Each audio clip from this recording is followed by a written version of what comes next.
he did not know how to own his authentic self. He needed to make these people happy and do this and keep this family image and all this stuff. And when it came down to it, I was like, you need to allow people to be mad. You need to allow people to be uncomfortable with you. And he's like, I feel like I'm weird. I'm like, you are fucking weird. You know? You are weird. And I am weird too. And you know what? So what? Yeah. There's people who maybe aren't weird.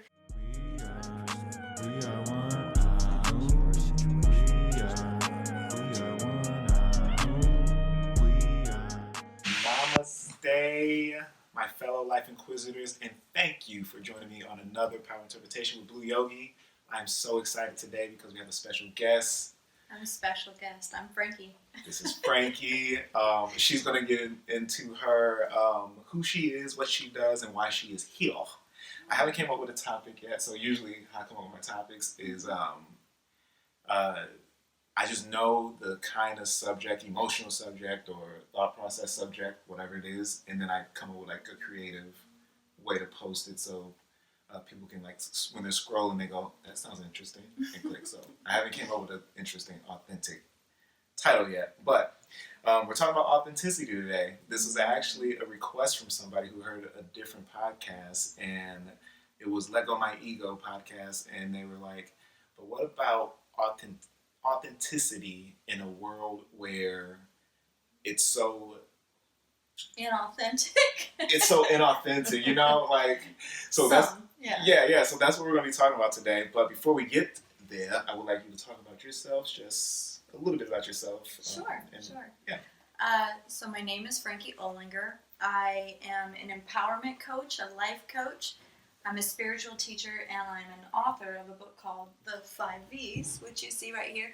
And the 5 V's, that's the top title, but the more descriptive title, if you see here, is A Guide to Empowerment and Happiness, written with love by a modern-day spiritual warrior. And some people are really bothered by the thing modern-day spiritual warrior, but simply it's just a person who has been willing to go down into the depths of their pain and come out of it with love for themselves and for others.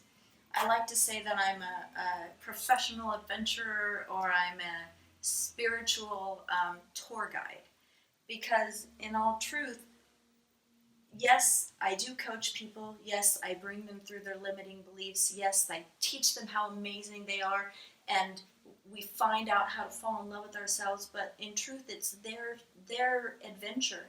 And so all I am is a tour guide. I try not to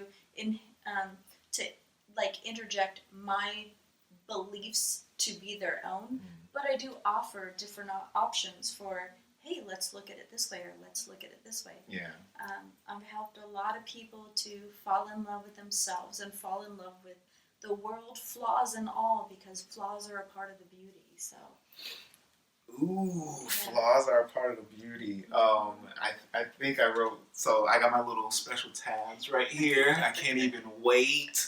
And I think one of the stories in here, maybe it was the success story in the back, about the military guy who was like, man, I named my daughter after this woman. You know, that was one that was cool. But I like that. You heard the song Beyonce, Flaws and All? I have, yes. What do you think about that song? I think it's a great song. It's a great song, man. It's so true. And the reason I'm not going to dive in right now on that is because I know I'm going to talk about it later. And can I talk about our little free session you just gave me? You can talk about whatever you like. We're here for each other. This was not a mistake. Thank you. He showed up this morning hours ago, by the way. Yeah. So my plan was to start maybe like 30 minutes ago, but she helped me kind of just see my perspective from different angles. And the point of this podcast is, it's called The Power of Interpretation, because I don't think you just reach the end. Like, it's always a growing thing. So it just and comes how to boring would it be to reach the end and just be there? Yeah. Like, what's now? What's next?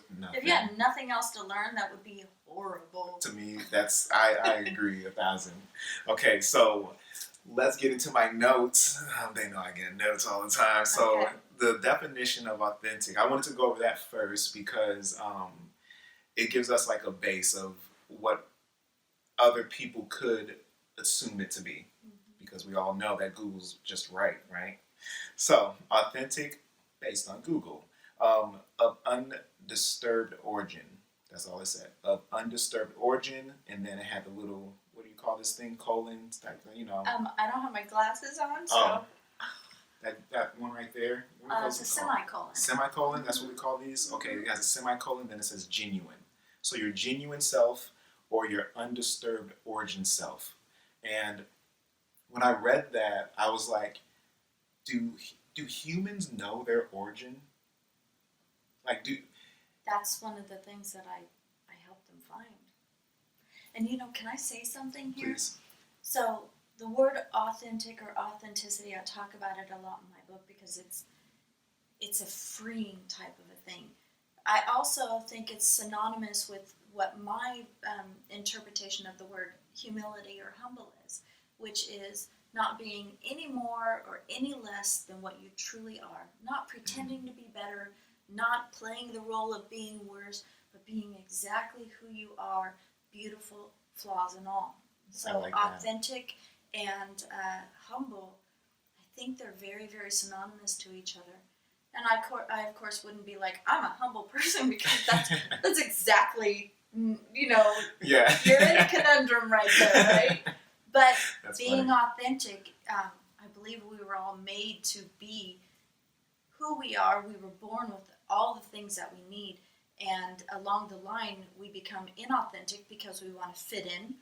We want to be accepted. We want to get this job or get this role or get this whatever, Yeah. We become whoever everybody needs us to be to feel like we're worthy or even valuable at all. Yeah. And I think that this world promotes sometimes inauthenticity in a way that's harmful to our connection to each other and even ourselves. I like that. I never thought about that. Like, humility is kind of on the same place as that, but obviously you don't go around saying, and you know what? So you see why I picked, like, I needed her to have this interview with me, because I'm like, man, we're gonna get some good conversation going, because I'm gonna write what I thought about authenticity from my perspective, and then I just want you to just dive in, and then that's gonna be the start. And I'll do my best. And when I start thinking about one of these, I'm gonna go over these as well. Right. So I wrote down, and let me just say, well, actually, I'll read the question right now. You're on your phone. Can I actually read? I'll read that question right now, because this is actually how the topic came up, and I just want to read off the actual message that I got. So it was from Xanthi, and it's probably going to be a picture somewhere. I love that name. That's a cool name. It is. Never heard that before. I was like, cool name, cool director. She's right? So like, as an actor, and she's acted as well, so she knows. So as an actor, it's really good for us to have the freedom to express what we feel the character is. Yeah. She was really good at that. I've been with some other directors who's quote unquote on a higher level, and I'm like, they don't give that freedom. That's what the actor needs. So she was really good at that. So kudos, Xanthi. So she wrote, "Hey Blue, I just listened to Let Go My Ego episode and I loved it. So happy to see." She said that she's happy that she's seen me launch a podcast, and it brings back to the memories that we used to have, which is when she would ask questions about the character who I was playing. I would give like some philosophical, spiritual connection for it, and then she would like ask another question, and we'll just keep diving in different ways. So that's what the podcast is basically around. And then she said, so I also wanted to throw in a suggestion of a topic. No pressure. There's no pressure at all, Xanthi. Like, anybody who's ever watching this or listening, please throw more topics. But I'm interested in the concept of how our authentic selves in a world that wants us to be like everyone else or hide our true feelings, if that makes sense. And it does, and that's why I brought you here, and you can read it again. And in your head if you want. Just so. Actually, I'm going to read it again out loud just so that we can kind of, Yes.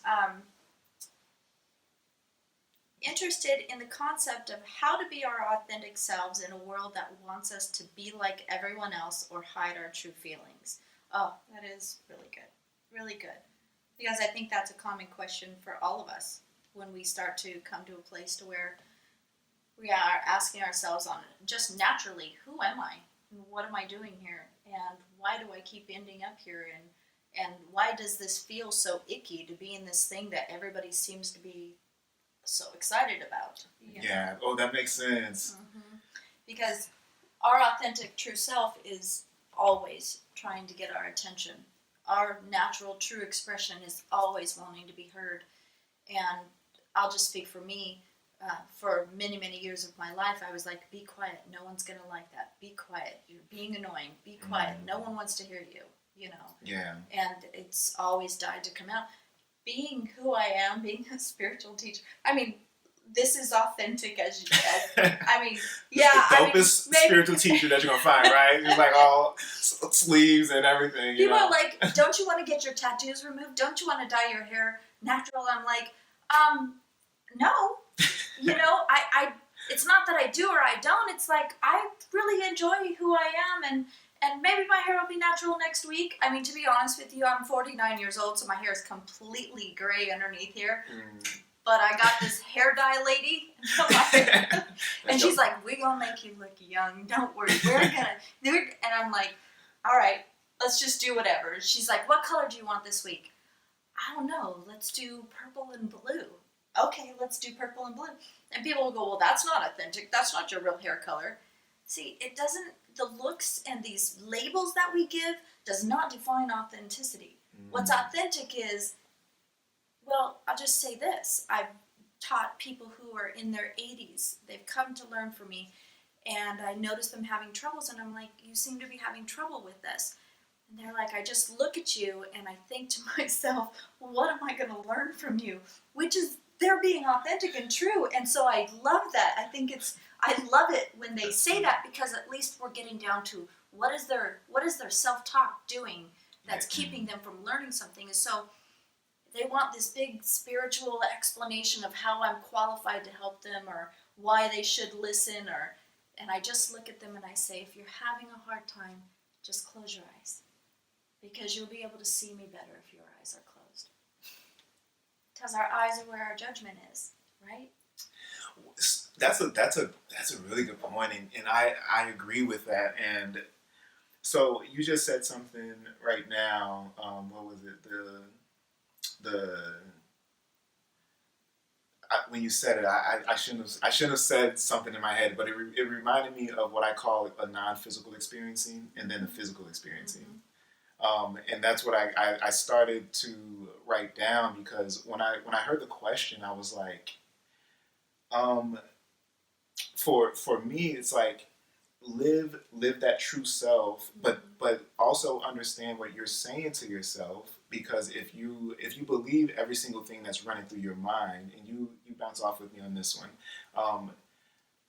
because I've heard this before, and I was like, yes, I like that one.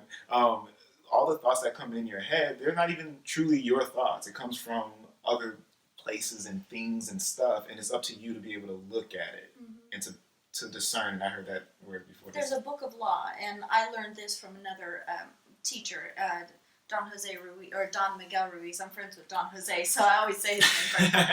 Don Miguel Ruiz, and he talks about how there is a book of law, and how we bounce, how when we're growing up, our parents, our clergy, everybody gives us these rules to live by, and then they become law. And so if anything goes against that, then we're either confused or rejected.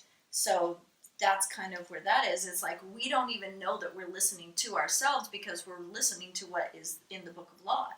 And even listening to ourselves, well, talking to ourselves, you said. We're talking to ourselves all the time. All the time. There is always something talking inside. Are we listening to it, or are we hearing it? And if we're hearing it, are we hearing where it's coming from? And if it is something that feels good to us, it's coming from love. And if it's something that disturbs us on the inside, it's coming from fear, which is the opposite of love. And if we're hearing something from ourselves that causes us fear or anxiety, what is the fear behind the words that ourselves are telling us that is going against the book of law? Where are we rejecting or fighting the book of law?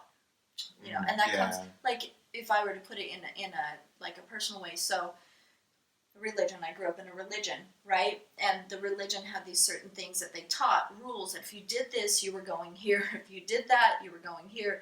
And so there were types of people that we weren't supposed to associate with, because those people were bad. They were sinners. They were wrong.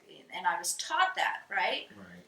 And then I would meet these people who are supposedly so bad, and I would just love them. And I'd be like, oh my gosh, their orientation has nothing to do with who they are as a person. Right. Yet I've been taught to judge this orientation as sinning and bad, but I just love them so much. So then I had this fighting going on the inside. There's my book of law telling me this, and then my real true spirit of love, my connectedness to source, telling me, oh, like this, and which is right and which is wrong. So if I'm sitting here and telling myself this based on my book of law, and I'm listening to it, I need to listen to, where is this coming from? It's coming from this. It's coming from this belief that was taught to me. And the belief fights against me, because even lower than the book of law, we have our knowing, our spiritual center. That no matter what book of law we've been taught by others, it knows underneath that there's something not right about this. And so are we listening to this, or what's underneath it?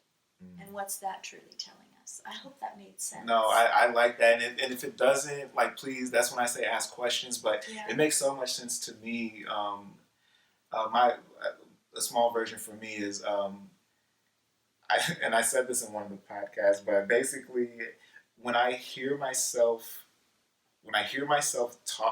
talking a certain way, when I can feel that undertone, I have to pause and go, okay, well, wait a minute, don't act yet. Oh, that's what I'm supposed to listen to, and then it's up to me now to go, let's bring this out, or do I still do this? So that's how. In my book, I call it the vested self, the vested true truth, and then there's the invested, which is where our opinions, our judgments, the book of law. There's either we're vested or we're invested. And the vested stuff is the stuff that cannot be changed no matter what anybody says. Simple example, I'm a 5 foot tall woman. I used to be in a band, and somebody wrote online, you know that this is a 6 foot tall transvestite, right? I mean, I wore a lot of makeup, and I was, whatever. But when I read that, I died laughing, and I called my friends, and I was like, you have to see what this guy wrote about me. And then all these other people are like, are you serious? Is this real? Oh man. And I'm just watching it, and I'm thinking to myself, this is too funny. And no matter what anybody said, I didn't question and go, well, am I 6 feet tall? No, I know I'm 5 feet tall. That's a vested truth. Am I really a man? And no, I'm a woman. I've given birth to 3 children. Yeah. So what is the cause of the one who goes with the invested self? Fear. Blanket. It's fear. Which is the opposite of love. So let me read, because I want to hear you bounce off of this, and I like where this is going. So when I heard it, I wrote down, your true authentic self is equal to the self that understands its oneness connection. So your true authentic self is the one that understands its oneness connection, or its role in the allness. That's what I call it. Otherwise, you are your non-authentic egoic self, or your individual personality self. And then I had a little sub under that, and it says the true authentic self is ran by our highest values. That's when you said the vested self, I was like, so that could be connected to what we can call our highest values. But for me, I don't know, give me your feedback. I find that people don't know what their highest values are. And that's when I connected the non-physical self versus your physical self. If you're in your physical understanding, you're in your mind, and you're just stuck there. But if you actually connect with your non-physical self, which can spread to how far does space go? Infinite. So are you connected to your highest values or not your highest values? Because when I hear the question or the statement, how can I be my authentic self? To me, that person is going, um, why do I let this other person decide who I am? Does that make sense? Mm-hmm. Okay. Yeah. Um, and I just wanted some examples. I wrote down some examples because when I go through this, I like to make sure it doesn't just come from me, but I want to share like other people so we can all feel connected, hopefully, because hopefully there's more than one person listening to this. Um, so based off of interviews and how they attack life, I wrote that Will Smith and Kanye West are examples of they live their authentic physical self. Like they're not scared. They don't, and then some other bodies who just were their authentic self. Nelson Mandela, Gandhi, Dr. King. They just weren't scared, and they changed things after that. So that's what I wrote down, and I just wanted to hear what you had to say about that. Do you know who I know? Who's incredible? Who is their authentic self? My 19-month-old granddaughter. There is no fear about, I don't know this. There's no fear about trying something new. There's nothing but wonder and enjoyment. She is an authentic human being until we start teaching her a bunch of stuff. And then she'll start to stray. But the thing that about all the people that you mentioned who are all incredible people, and many people love to have so many judgments either way, which to me blows my mind, right? But there is a willingness to admit when they don't know something. And that needs to be there, because I think some people get the idea that if you're your authentic self, then you're being this regardless of anybody else and what they say. And that's part of it. However, there's more to it, because if I'm being my authentic self as a spiritual teacher, then I need to know that I don't know everything and that I only can learn as much as I can learn.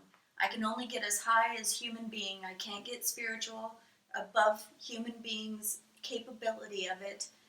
And I need to know that I'm always learning more and adding on to what I know. And so my authentic self does not need to impede across someone else's authentic self. We can be completely opposite human beings and still be being our current authentic self, not trying to be any more, not trying to be any less, but being where we're at. And when we're where we're at, then we're always a student as well as a teacher. They're both there. I like that. So it's like you have that vestedness in you, but at the same time, I want to be open enough to where I'm not vulnerable enough. Yeah, that's word. The magic that's word. That word right there. That's the one thing that we were born with that we're taught to do away with. Vulnerability.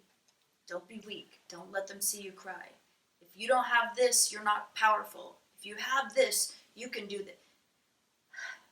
We forget to be vulnerable. That is the most powerful place to be. No, thank you. And that's one big thing that I learned through my current journey, and I had no idea that it was so powerful of a thing.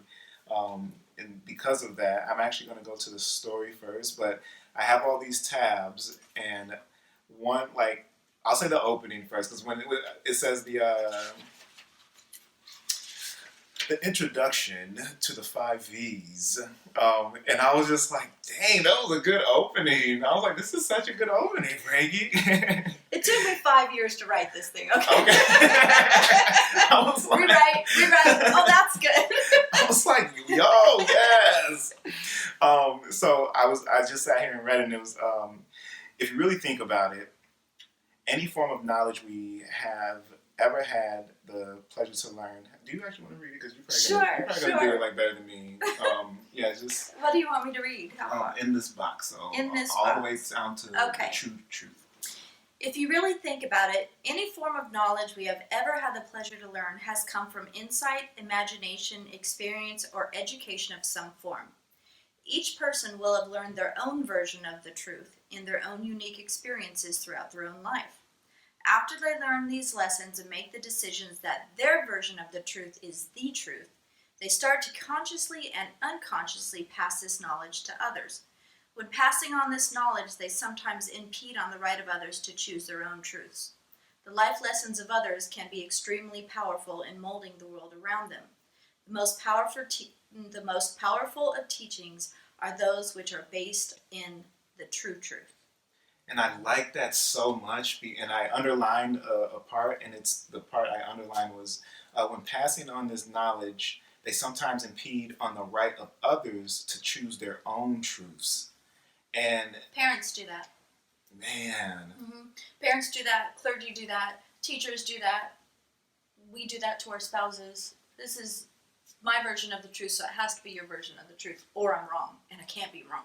Yeah, and that's I was like, that's so like just finish the book, like you're done. And then I like the line right after that, which is saying like, those are the lessons that could be extremely powerful in molding the world around them, and that's what we reject. And I'm like, finish. I don't even need other tabs. Like, that was so good. But please, once again, I'm doing this because I want you guys to take in this, see if it resonates, see where it doesn't resonate, challenge what we're saying, but then also comment on what feels good, just so we know, and we can have a round two with some awesome people, because then I'm like, hey, they said they had a question about this. It's time to come back, so it gives me that too. But please do that. So the story that I put my little tabs by. Those are my people back there. These are my clients. I love them. My students, my teachers. Yes, and there's so many of them back here. So make sure you get this book, The 5 V's. It's on Amazon selling right now. So this, can I say the name? Yeah, they gave permission for their name to be used. Okay. Mm-hmm. So this one is by Jason Lawson, and definitely a bit of it resonated because of one. When you hear like his description of himself, and then he's in a military family, so I was just like, that's cool too. So there are no words in modern language to describe this woman. And I just died right there. She has completely changed my life, from damage and blindly walking through this world to healing and finding my greatness. I mean, I named my daughter after the woman. As a 6'4", 250-pound man raised in a military family, I've been very good at keeping people out, which is true. Military men are. Frankie is the only person that not only was brave enough to push me, but wise enough to find the real me, pure love. And when I read that, I wrote a question on the side. I said, how do these instinctive, how did the instincts come up to deal or handle or help someone in his position? Like, I don't know his story, what it was before, but he's an incredible human being. If I'm really honest, I don't know that I can entirely tell you the whole truth to that, because it's just something that happens. What I try to do is I try to listen. And when I say listen, not just with my ears, like listen with my whole soul. Meet him. I was able to meet him where he was without any judgment or blaming or shaming of anybody, including him, and then ask him, what's really underneath this? And he would say, well, I think this is really underneath this. But it's almost like, it's been like this my whole life. I just have this ability to, as crazy as it sounds, because somebody told me, this sounds crazy sometimes. I'm like, okay. I have this ability to connect to other people in a way that I can feel what they're feeling. I can hear, it's like I can hear what they're feeling, and I can tell by feeling the vibration that they're not at their true truth yet. And so with him, he actually, I'm sure he'd be okay with me telling you this, like he has stood up, he has screamed at me, he has yelled, he's quite terrifying when he's angry. And he's also the most gentle soul you'll ever meet. So, but when we get threatened with, we think we know what our true truth is, but there's something underneath there that we don't want to admit, or we don't want to see, or we're too afraid to even touch or get near. I wanted to go there with him because for me, it was more worth it to get down to the true truth. Why are we going to do this work if we're not going to get to what's really going on? And I knew that there was just this amazing, spiritual, wonderful little boy in the bottom of this soul and this heart that was just waiting for somebody to look at him and go, you know what? You are fucking important. Yeah. You are so important. And why is it that you're looking for everyone else around you to tell you how important or strong you are when it's okay for you to just admit this is who I am right here, right now. See, when we can get to the authentic self, then we have something to work on. It's like going to the doctor, you know. If I were to go to the doctor and let's say that I had an ache in my butt, right? I got this butt ache, and I don't want anybody to know I have this butt ache. So I go to this doctor, and I know it's a doctor, and I know he's qualified to help me with my aches, right? Yeah. So I get to the doctor, and I'm like, you know, I have this pain, and the doctor goes, in your head, and I think, pain is pain. Yes, I have an ache in my head, and he's like, oh, all right, not a problem. He goes, any other symptoms you can think of, any place else? No, my butt's fine, by the way. It's just, it's a headache, right? Yeah, yeah. So the doctor sends me away with treatment for a headache, which does not help the butt ache. Right. At all. Not at all. So I'm walking around for a couple of weeks waiting for this treatment for my headache to fix my butt ache. Got it. Yeah. No, that, you know what's, that's sorry, that's guys. Example. No, that was perfect, actually, because that's... That's what came to mind. Yeah, sometimes people, like, I've witnessed that before. I'm trying to remember an example where I probably have done it, but I can't think of one right now. But no, I hear stories like that. It's like, you're going to the person with a certain problem, and you're saying that it's this. How do you understand that that's going to solve anything? Yeah. And I want to, just for the sake of the question as Anthony asked, what if you let's just say you knew that doctor was a judgmental person, so that's the world, and then you're still yourself. How do you go handle that? Like they make fun of you if you know you're going to tell the truth. Like how do you help somebody still be their authentic self in that moment? You're asking me how to not be bothered by it. Yeah. That's what you're asking me. Yeah. And so here's how you don't be bothered by it. You become authentic. You become vested in, it doesn't matter what they say. That person said I was a 6 foot tall transvestite. That's whatever. You don't let their truth come and be your truth. And you let anybody have whatever feelings that they have at their place where they're at and have it not be about you. It doesn't have anything to do with me. If somebody's an asshole to me, that has nothing to do with me, because I could have been anybody. They would have still been an asshole. Whatever I might remind them of, they're still an asshole, right? That's why I'm nice to checkers, because God help them. They're just a checker. Yeah. It's not. The guy has a fight with his wife and goes through the checkout line, and the checker says, "Oh, sorry, your card didn't work." Rah, rah, rah, rah. Yeah. Right? It's not the checker. Yeah. It's the guy. So whatever your feelings are, you know what? You have every right to them, and God, just take it. Be whatever you're gonna be. That's funny. Have you heard of Jim Rohn? I don't know that. Oh my God, that's Tony Robbins' mentor before he became Tony Robbins, and he has this thing, and he has a way of talking. Like I like the way he talks, but he said, "Don't be mad at liars," and he talks like this, right? "Don't be mad at liars. They're liars. Right. Let them lie." It has nothing to do with us. It has nothing to do with us. So if this doctor is going to laugh at me, I don't really care that just, oh my God, this doctor is an asshole. Just give me my medicine. Just give me the treatment. This is what I need from you. And God help you. It's not my job to tell him he's an asshole. It's not my job to tell him about his bedside manner. I don't need to go on Yelp and give a review necessarily. You know, like, it's like, look, whatever this guy has experienced his whole life, which has damaged him so much that this is where he has had to come from to just exist and be okay, I feel more love and sadness for this human being than offense. Thank you. So, and so to relate it to the real world, because there's a lot of people in this planet now, about 7 point some billion, 7.8, something like this billion people.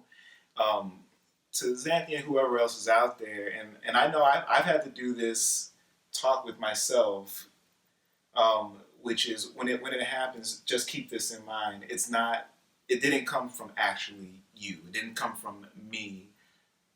If the world is, like that word, it's a shitty place right now, don't worry about it. Find your true nature, find your highest values, find who you truly are, and just live from that space. And sometimes people will be surprised and they will change right in front of you sometimes. That's what I've noticed, because I'm just big on, like, I don't but I've seen people change because of that too at the same time. So find your true authentic self and just stay true to that.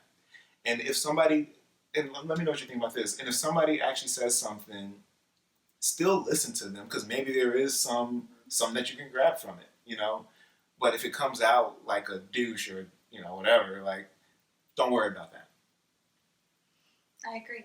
And sometimes douches need to be heard. Maybe that's why they're douches, because no one will listen to them. No one has their whole life. I don't need to stand there and be treated in any type of a way. But sometimes I just listen, and sometimes I laugh, you know, inside. You see me, I giggle a lot on the inside, because I see people and I see what's really going on, and it's precious to me. It's precious. And, you know, I do want to say something, because, like, you are talking always about perception, about how we perceive things. You said something a second ago, which is something that we just subconsciously say all the time. This world might be a terrible place. This world is a terrible place. But let's take a look at how much truth there really is to that. Is this world really a terrible place, or is all the things that are being highlighted just the terrible things? Because you have gone through this whole day with me, and we've had all of these experiences. You came from LA to my house all the way out here in Irvine. You took the train. How many terrible things did you observe happening? None.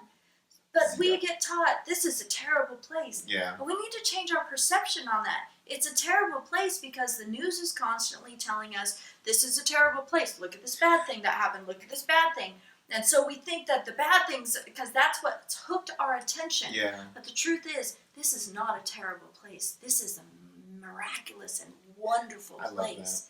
And we only think it's a terrible place because there is some suffering here and some suffering here, and that is terrible. And it's highlighted, though. And I think that does have a big role. We were talking earlier, and you said the 4 agreements. Mm-hmm. It's like how we talk to ourselves just matter. Being impeccable with our word, and never use a word to speak against yourself or others. And so that takes me to this page right here, being a victim. Yeah. Because I also connected this authenticity question to a bit of victimhood. And consider this. This is what it said. I'm just going to read it. So, consider this. If every child was born innocent and without opinions, judgments, or prejudice, then in the beginning of their life at birth, our slate was clean. As we learned to communicate with words and actions, we fell prey to abuse, confusion, and separation. In essence, some part of our vulnerability was victimized. And that stuck with me. I was like, yes. Therefore, victim is not a label or a bad word, but rather a role we have played. This role of victim need not define us in the present. Can you just go into that a little bit? Yeah. So yeah, I mean, it kind of basically says it all out there, but I'll start with this, and I think I wrote this in the book too. I haven't read it back since I published it, because it was like, if our parents left us standing out in the rain as a child, shame on our parents. But if we're still standing out in the rain, complaining about the fact that our parents left us standing out in the rain as adults, shame on us. Mm. So we'll walk around and use every place that we have been victimized, and we have. There's not anybody in this world who hasn't had their vulnerability or innocence victimized that I know of in some way, right? Once we become victimized, we start carrying around this shield, and even victimizing other people, we become a villain. You know, I'm not going to let anybody in because I got hurt. Are you the victim now or are you the villain? You're both. You're perpetuating the cycle. I am the victim because I have been hurt and I've chosen to stand up for myself by keeping people out or being, aggressive. And now you've become the villain to you. You are now victimizing your own vulnerability and becoming the villain to somebody else who is losing out on getting your authentic self as a connection to them. Yeah. So, every child is born with complete, vulnerability, and as we get older, we learn to protect ourselves. That's where the ego is developed as a protection mechanism, and we had talked about that earlier. Yeah. The ego is there to protect us. It doesn't always do a great job. Sometimes it's counterproductive, but it thinks it's protecting us. Yeah. So we build all of these things, and what I like to do with people that I coach is to bring them back to a place where we can find out at the vulnerable self, who are you? And I tell a story about my goddaughter who died of cancer. It was very scary to keep connected to her, and I'm just being honest. Like it was hard. I love her, and I loved her so much, and I just wanted to be there, and I didn't want her to hurt. But sometimes it was really hard to show up to the hospital and see her like that because it felt painful, and I felt suffocated, and I felt trapped, and I felt powerless. And we don't like to feel any of those things. And every time I'd show up and I'd see her, it was just a reminder that there's pain coming. I'm going to lose her, and I'm going to be hurt. And what she taught me how to do, she told me, she said, you are not allowed to run, because I was a runner. Up until that point, I had learned how to be vulnerable, but when it came too much, I would run, or I would shut down, or I would not call people. Yeah. And she said, you're not allowed to do that to me. I don't have enough time here on the earth for you to do that to me. And so you're not allowed to. And she said, I need you to pinky swear, which that was her thing. Pinky swear to me that you will not run. And I did. Wow. And I showed up every time I didn't want to, and of course, when I was there, I loved being around her, but when I would leave, I'd have to pull over and I'd have to cry because it was so much to experience. And at the very end of her life, and I had first met her, and she asked me to be her godmother. That's how I became her godmother. I first met her, and I helped her with this kind of stuff and helped her to find herself and find healing. And I told her at the very end of her life, I said, I used to think that I was here to be your teacher, to help you through this cancer thing, to be this whatever. Mm-hmm. And I said, I realized that all along you were my teacher, because I had an experience happen when I was 19 that completely shut me off from ever being vulnerable to anyone. I had a boyfriend I broke up with, and he shot himself in front of me. And it was very, how do you deal with something like that?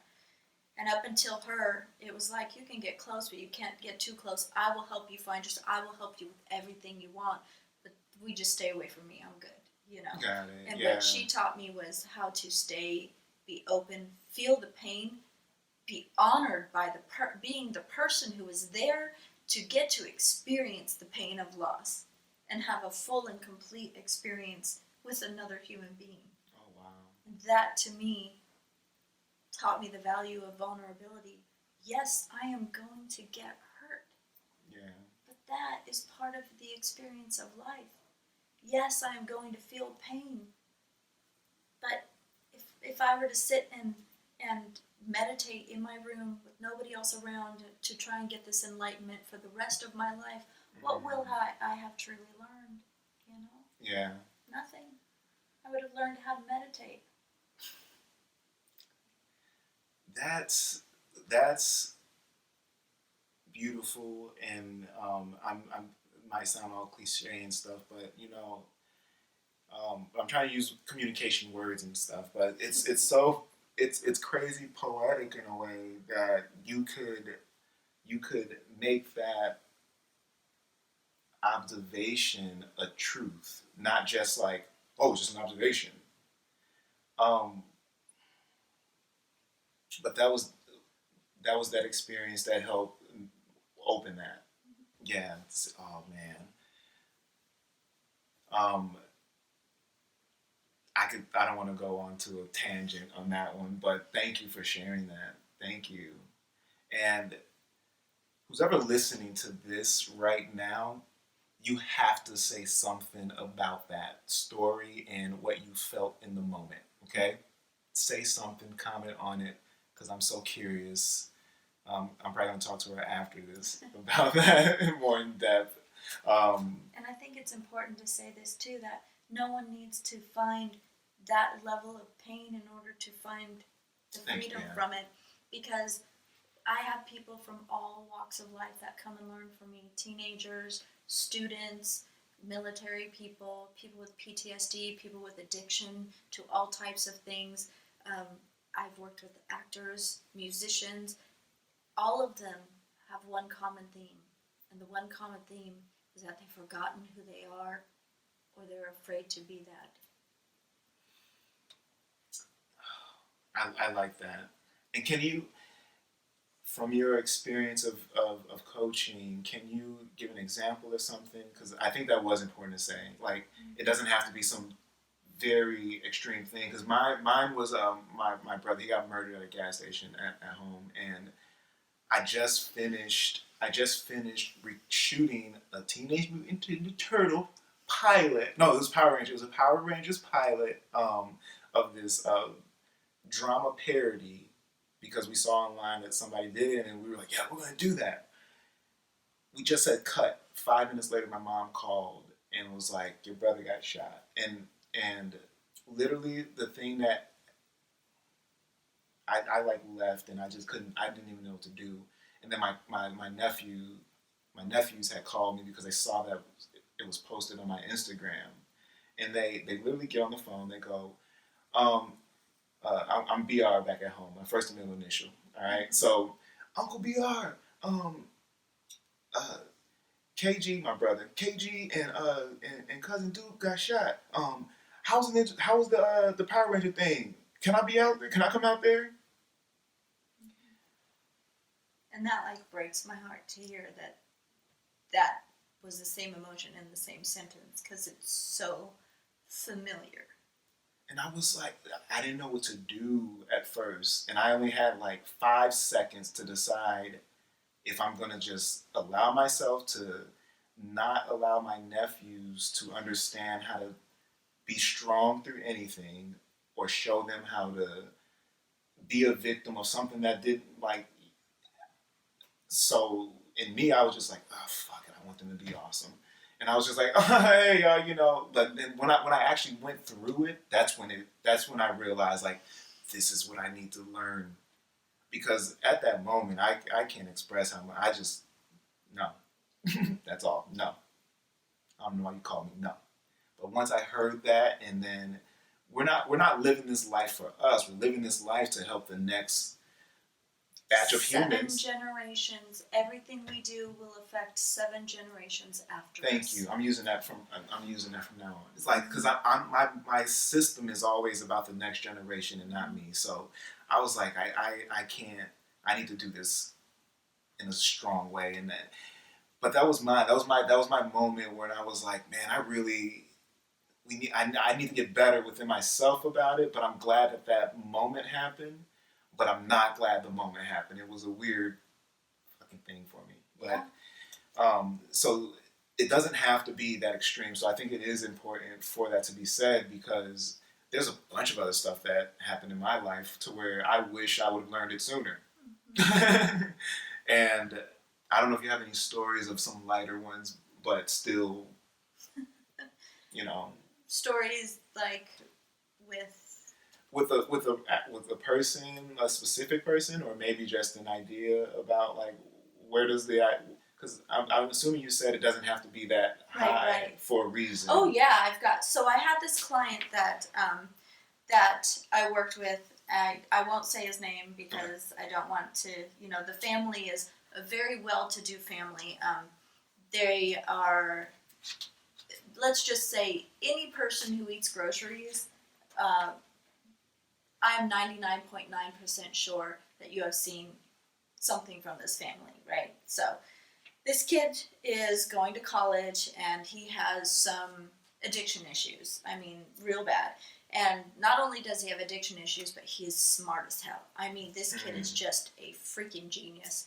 And he's been through count on both hands, that many rehabs, right? Oh wow. And no one can help him. And these people from the rehab, they called me and they said we were trying to figure out who do we know that could possibly, keep up with this kid's brain and connect with him. And everybody around the table was like, we need to call Frankie Olinger, So they called me, I went down, I met this kid, and I'm telling you, this kid was super smart. No one could get through to him. He had no respect for anybody because everybody's dumber than he is as far as he's concerned, I understand. And he was almost dead, He was almost dead.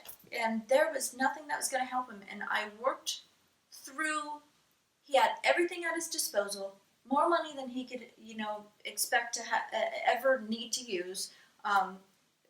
Trust fund, money coming to him. The only thing that's asked of him is to go to school and to get an education so that he can take over the family business at some point in time, right? So this kid has no real problems, right? He's had everything handed to him. So happy, and he's just such a brilliant delight when he's in a good mood. He's just like, he's funny and he's charming and he's super awkward and weird, and you just can't help but fall in love with him.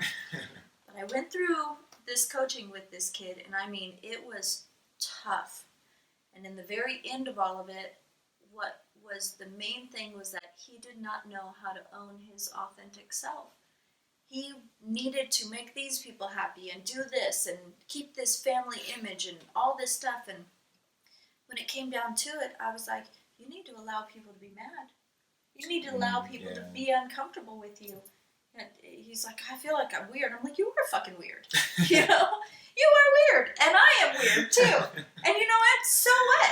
Yeah. There's people who maybe aren't weird, but that might just be because they do this and make sure that they're not weird. But with him, it was just a matter of getting down to allowing him to, first of all, know who he was, because he had no idea who he was. So know who he was, know what the thoughts were underneath all the things that made him act different than who he was, embrace who he is, and then practice being who he is regardless of the reaction of others on the outside. And that way they don't have to listen to what you're saying because they pointed out, you've done this wrong. Who cares? You ought to see me walk upstairs sometimes. I trip going upstairs. I like that. I just smile and turn around and bow because what else am I going to do, I like that. Okay. So we had to take a quick, the recording device got tired and needed a nap, so we're back now. Right? Yes. I'm not sure what we were saying. If you can go into the story, we were at the, he's an awesome artist. He's an awesome artist, and yeah, at the very end of it, it was just, he forgot who he was, and we needed to be with each other for him to remember. And now he's going and he's doing his music, which he was afraid. The music wasn't manly enough. It wasn't the business.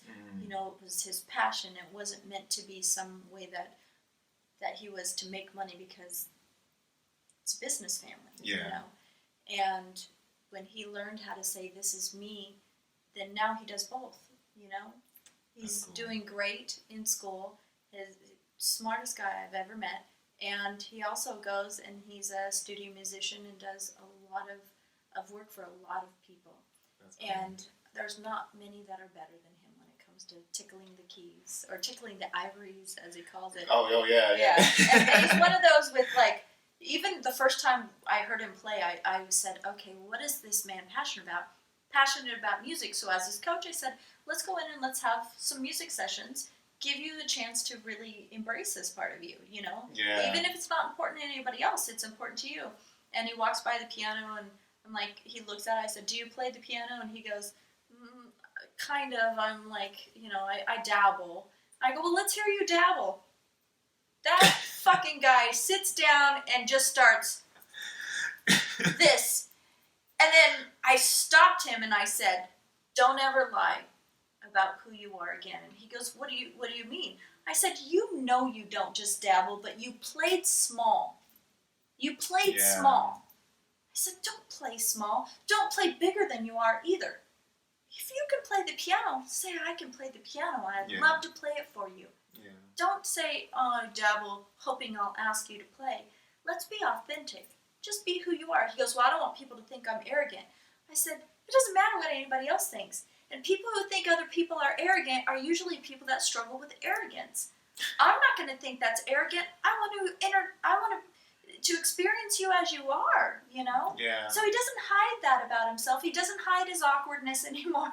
He embraces it. Some people get him, and some people, I don't know, might not. But it would just because, the reason they would reject him is because they reject themselves.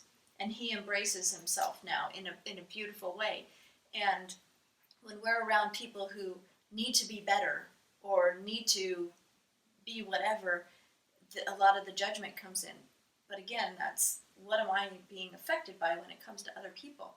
He has a freedom now, a freedom that he walks around with.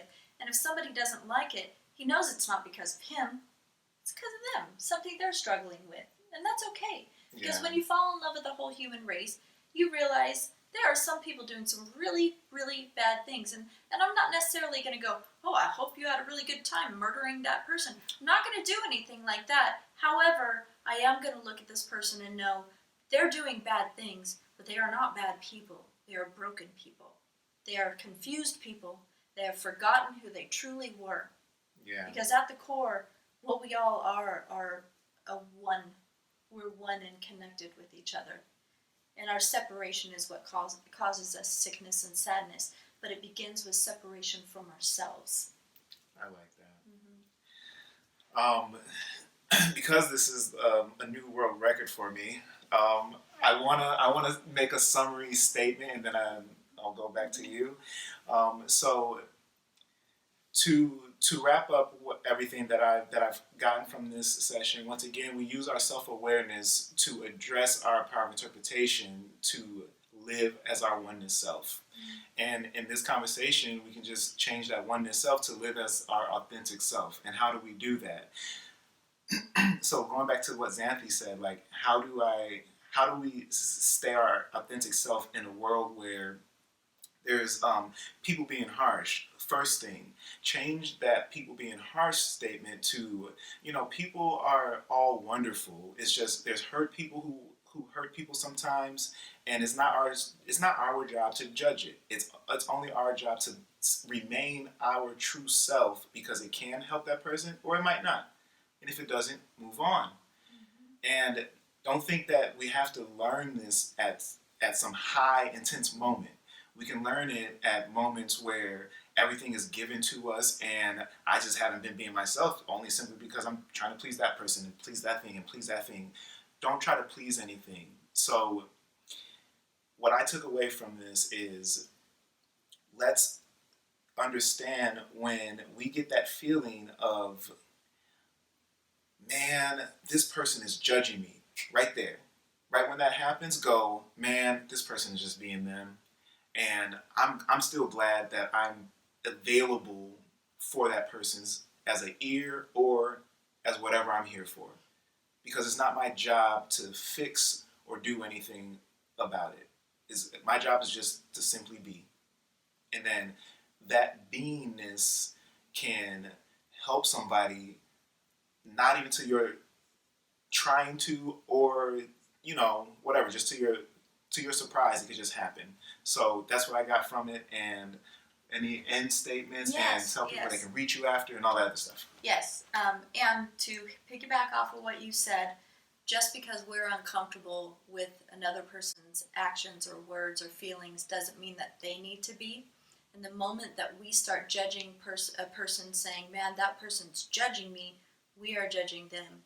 So remember, when we can stay and have it be inside ourselves and just allow them their experience, but not connect to it personally or own it or take it on for ourselves. That's a true freedom. And yeah, you can find me, Frankie with an I, Franki, Olinger, Olinger, and you can find me at olingercoaching.com. You can find my book, The 5 V's, on Amazon and on my website and quite a few other places across the internet that somehow got a hold of my book. And if you are looking in spiritual bookshops, I can be found in a lot of the different spiritual bookshops. If you don't see my book there, please ask them to contact me, because I would love to get this out to as many people as possible. And I am a person that if you text me or you email me or you message me on a DM, I will get back to you. And I love connecting. So, yay. Thank you, my fellow Life Inquisitors, and Thank you. namaste. Have a wonderful week. We are